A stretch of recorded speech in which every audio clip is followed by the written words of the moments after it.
My husband's friend hijacked his funeral and turned his memory into a disturbing fantasy. I'll try to make this brief. My 28F husband, 36M, Jonah, passed away unexpectedly a month ago from a stroke. I don't want to get specific about that part. It's the worst pain I've ever felt in my entire life, and I'm still not sure how I'm ever going to move on. We were married for 5 years, together for 7. The past 2 years, we've been trying for a baby, but we're just getting to the point of considering IVF when he died. Jonah had a close friend in high school named Marjorie, 33F. Marjorie also ended up going to the same university as he did, and they spent a lot of time together during those college years. Jonah said that he liked Marjorie's company, but never felt anything beyond friendship with her, which I totally believe. Jonah dated other women during that period, but told me that several times, Marjorie hinted that she wanted him to ask her out. She also joked about wanting him to be her plan B in case she didn't meet someone and get married by 30. By the time I'd started dating Jonah, he had moved a couple of hours away from his hometown and Marjorie. Despite this, Marjorie immediately began finding excuses to come to our town and hang out, which usually involved her encouraging us to go drinking, and then her passing out on the couch at Jonah's apartment. I didn't mind her for the most part, but she had a habit of saying things like, "You know you ruined our marriage pact, haha," and pointing out all the things that she knew about him, like what he took in his coffee, his favorite bands, etc. Throughout our relationship, and especially after we got married, Jonah put some distance between his relationship with Marjorie. He confided in me that he felt he had outgrown her and that they really had little in common anymore. He stopped responding to her invitations to hang out as often, though he would occasionally call to catch up out of guilt, especially when she would text him or leave messages saying she was so sad he was ignoring her and the like. But now he's gone. I had him cremated, like he wanted. We haven't done the memorial service yet. It was too hard for me to even imagine the first couple of weeks, and I also wanted to give time for some out-of-state people to make travel plans. The memorial is this weekend. However, 2 weeks ago, I received an email from Marjorie, sent to around 60 people, including Jonah's family, saying that she was holding a memorial service for Jonah in the town where they grew up, the day before his memorial here. I was completely blown away, seeing as she hadn't mentioned anything to me or even attempted to call. Along with the details, the email said that she was planning the memorial because no other service had yet been held in his memory, and he deserved to be laid to rest with honor. For the record, she was invited to the memorial, which I'd been planning, and knew it was happening. I called her, of course, and told her that while I appreciated her willingness to help with Jonah's goodbye, I was already planning a service for him that would involve all of his family and friends. She immediately went on the defensive and said that she had only started to plan a service when she realized I wasn't willing to do it in a timely manner. I told her that the timing wasn't her choice to make, but that if she wanted to have a memorial of some kind, to please just add on the invitation that his official memorial was going to be held this weekend. She said fine. I sent a message to all of Jonah's invited friends/family to make sure that they knew the real service with both of our families was going to be here, and then just washed my hands of the whole thing.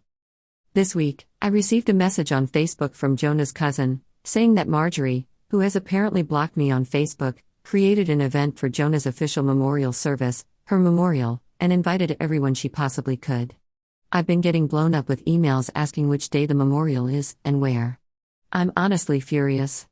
I don't have the emotional energy to deal with this. I ended up putting a post up on my wall, reiterating the date of his service here and asking people to please share it. Thankfully, I think the older members of the family don't use Facebook or email very often, so most of them haven't been confused, but a lot of people now think that Marjorie's service is the real one. I called Marjorie again, asking her to add an addendum to her event saying that his actual memorial was going to be here. She told me that Jonah would have wanted it this way and that if I couldn't appreciate her efforts, I wasn't invited to say goodbye to Jonah. I told her that was fine, seeing as I'd already said goodbye to Jonah when I held him as he died. She hung up. She's now spreading information to her mutual friends with Jonah, saying that he was planning on leaving me because I wasn't able to conceive. She also said that we had approached her to carry a baby for us, all absolute lies. His cousin sent me a screenshot of a text where she said that Jonah always thought we would have the cutest baby together and that angry widow doesn't understand how much he wants children. I'm at a loss as to what to do. I don't care what she says about me, but she's now tarnishing my husband's memory, especially saying that he wanted to divorce. Jonah would never have left me, and anyone who knows him at all knows that we were committed to each other above all else. I need to figure out how to tell this woman to fuck off without encouraging her to spread more lies. And I also want to just forget the whole thing and crawl into bed and never get up again. Help me, please. Commenter, I'm so sorry for your loss. I can't imagine the pain you must be in right now. Marjorie sounds completely fucking insane and malicious. If I were in your shoes, I'd be very tempted to go scorched earth on her ass, but that wouldn't be the most constructive approach here. So here's what I'd do instead. Send an email to all of the guests you've invited to attend the actual memorial service stating, just to reiterate, the service will be held at the location on the date. Do not mention Marjorie, her lies, or the second service. Contact the funeral home per commenter's suggestion and see what can be done to pull the plug on Marjorie's service. Delete and block this woman on all forms of social media, email, your phone, everywhere. Unless and until somebody comes to you asking about Marjorie's lies, resist the urge to set the record straight. If you try to publicly address her claims on Facebook or elsewhere, it will almost certainly get back to her and she'll be even more fueled by the attention and the knowledge that she's getting under your skin. Cut off her supply by ignoring her. If she crosses the line into character assassination against you, contact legal aid. Content yourself with the knowledge that if any of Jonah's and Marjorie's mutual friends have half a brain, they'll understand she's out of her fucking mind or at least being outrageously inappropriate. Do you have a picture of Marjorie? Get one and deputize someone at the real memorial service to guard the door and refuse her entry should she show up. Update. I apologize for not updating sooner, but a lot happened the last couple of days. Thank you to everyone who offered help and advice. For those who offered monetary assistance, Jonah and I were in a stable position financially. I'm going to be comfortable until I decide to go back to work. Your willingness to help was deeply appreciated, however, and I'm truly bowled over by your kindness. I took the advice of the majority of comments, and called the chapel where Marjorie was planning her service. I spoke with the pastor, who immediately told me that he had been trying to get in touch with me regarding the service. Both Jonah and Marjorie had grown up in that church. I am not religious, and neither was Jonah as an adult. My voicemail has been flooded, so it's definitely plausible that I overlooked his call. He immediately expressed how sorry he was to hear of Jonah's loss, and said he had received my contact info from Jonah's great-aunt who still attends there. He said he was surprised when Marjorie asked to have a service for Jonah, but she had claimed that Jonah and I were separated and I didn't want to be involved. He had been trying to follow up with me, but obviously that didn't happen. He was very apologetic, and said that we could cancel the service, or move forward in any way that felt right to me.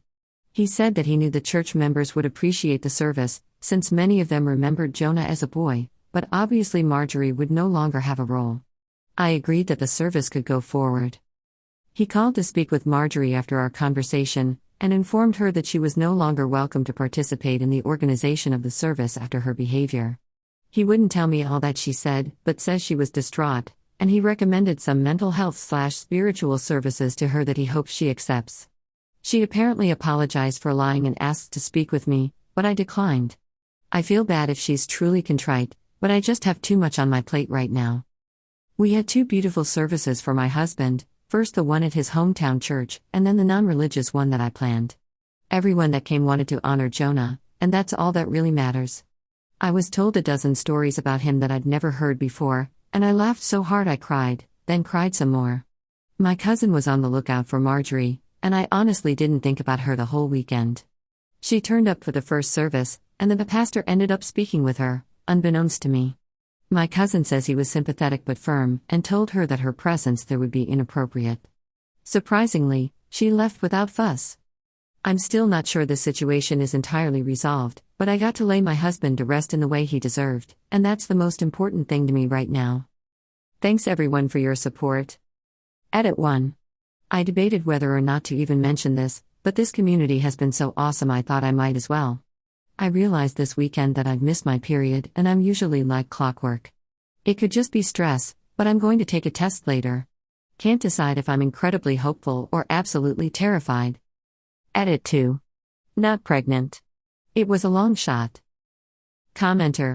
I'm glad the pastor is such an awesome, compassionate person and that you were able to memorialize your husband with people who cared about him. Up. I've definitely expressed my heartfelt appreciation to him. I tend to be uncomfortable in religious settings, which is why I immediately told him that I'm not religious, but I was really moved when he said, "That part doesn't matter right now." You loved your husband, and there is always a place for love here. I teared up, I admit. Update 2, 4 months later. I'm not sure if anyone will remember this post, but I thought I would update since it's been a few months. I haven't been checking my inbox, and I'm sort of amazed I remembered the password at all, but I appreciate all of you who sent encouraging messages. It means a great deal to me. It's been around 5 months since Jonah died, and honestly it still feels like I'm waking up and living the same day over and over again. I'm in therapy, but the feeling of grief has not subsided whatsoever. Everything reminds me of Jonah and I still feel like half of me is gone. I'm considering moving out of the country, or at least to a different state, but I also feel like a piece of Jonah is here in the house where we lived. Even worse, Marjorie has still not disappeared. I deleted my social media a couple of months ago in an attempt to simplify my life, but my cousin, who also knows Marjorie, let me know that she has been recently posting photos of herself on Facebook with Jonah. Some were from several years ago, but she was saying things like I still miss my man every day and I can't wait until Jonah's baby arrives. She is apparently pregnant and claiming that the baby is my husband's. She has also photoshopped his face onto several photos, some on another shirtless male posing semi-suggestively with her. The photoshopping is pretty good, but it's obviously not my husband's body. People have been saying things like congratulations, we know you'll be a great mother to Jonah's child, nobody I knew, thankfully. It honestly made me feel sick, and I went and laid in bed pretty much all day. I hate that she is getting to me like this, but I can't stand the thought that she's claiming my husband was unfaithful to me, and that people are believing it. One bright note is Marjorie's brother, who also knew Jonah. On one of her recent posts, he commented, "What the fuck, Marjorie? I spoke to Jonah like 2 weeks before he died and he said he was trying for a baby with Angry Widow, you guys were just friends, this is fucked up and you know it." The post was deleted a couple of hours later. I don't know what to do anymore. I don't have the energy to battle with this woman, but I'm infuriated and hurt by this blatantly disrespectful pack of lies that she's spreading. My cousin called her and asked that she remove the photos, but she apparently said that Angry Widow can go to hell. She just doesn't want to accept that Jonah wanted a baby with me more, and she couldn't give him one. I'm lost, guys. What can I do about this? It seems like all I can do is sit and watch this crazy woman try to convince Jonah's friends and family that he never loved me. Update 3. I just spoke with Marjorie's brother, who called to tell me that Marjorie is not pregnant, but seems to truly believe that she is. He asked her how far along she is, and she said 5 months, but she is still completely flat. He isn't sure if she's lying, or she actually believes she's having a child with my husband. He asked her when they conceived, and she mentioned a date that he knew we had been on vacation. Update 4, 2 weeks after the last update. A lot has happened since my last update. Hopefully this will be the end of the story. Marjorie's brother became very concerned after speaking to me, and apparently questioned Marjorie extensively about her behavior. She continued to claim that she was pregnant with Jonah's baby, and that they had had a lengthy affair, but the details didn't add up. The brother knew Jonah pretty well, and was generally aware of his work schedule, etc. She said they were meeting at a hotel at lunchtime 3 days a week, but he knew that Jonah came home for lunch with me every day. Stuff like that. He went home late that night to sleep on it. After he went home, Marjorie came over to see me at 3 a.m. She started screaming at me to come outside, saying that I had ruined her relationship with Jonah, and how happy they were before me, etc. etc. I called the police and her brother, who both arrived around the same time. She pushed the police officer who tried to ask her what was going on, and was immediately arrested. I felt bad for her brother, but he just apologized to me repeatedly. Marjorie yelled expletives and tried to demand special treatment because the police were hurting her baby by keeping her in the car. I gave a statement, and they left. Not exactly sure what happened after, but her brother says she is now under psychiatric evaluation, and is struggling with a mental disorder that he wouldn't name. She has not taken her meds in 2 years. I didn't ask for details, but it seems she is going to get some help. I'm not pressing any sort of charges. Her brother also linked me to his post on social media, where he made it very clear that Marjorie has been having some difficulties, and absolutely none of what she said about Jonah is true. I'm glad this seems to be over, but I've decided I need a fresh start no matter what. I'm looking for a job out of state, and I'll be doing my best to leave my life with Jonah behind. Thank you all for your help and encouragement.